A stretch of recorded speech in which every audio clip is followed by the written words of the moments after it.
In 2019, we recorded 69,000 new displacements across 20 countries and linked to 100 events. It's a reality in Europe. I'm trying to really explain that it's not something that will happen in centuries, our huge projection, but it's already a reality. After disasters like after a massive drought or massive floods, people lose their livelihood, lose their source of income, and are forced to move to the cities.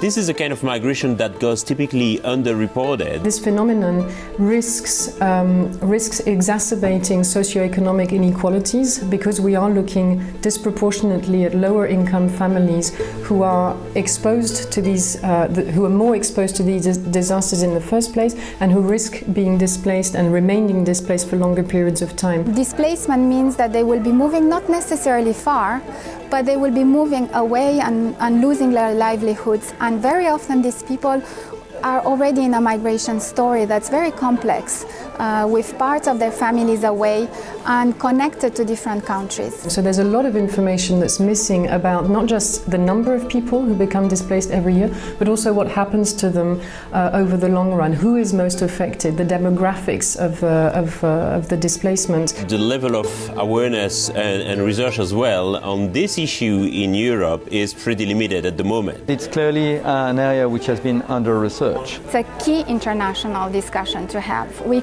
can't speak of migration policy at international level today and ignore climate change impacts or disasters related to natural hazards. It's impossible. The whole issue with internal displacement is precisely that it is first and foremost the responsibility of national governments to respond before it can then become also something that warrants international support. In Europe, clearly the tipping point for government is the election results and the opinion polls. The discussion has to be also not just political, it has to be a very technical and concrete discussion.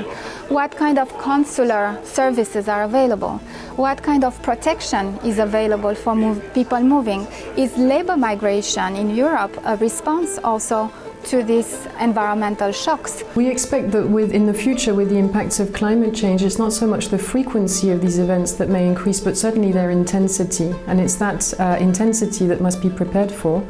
And that people need to be able to adapt to for the future. Not paying attention to it or not investing the right kinds of resources into either preventing or responding to it is going to have a number of knock-on effects in the future. So it is very much in the interests of governments to address this as a priority.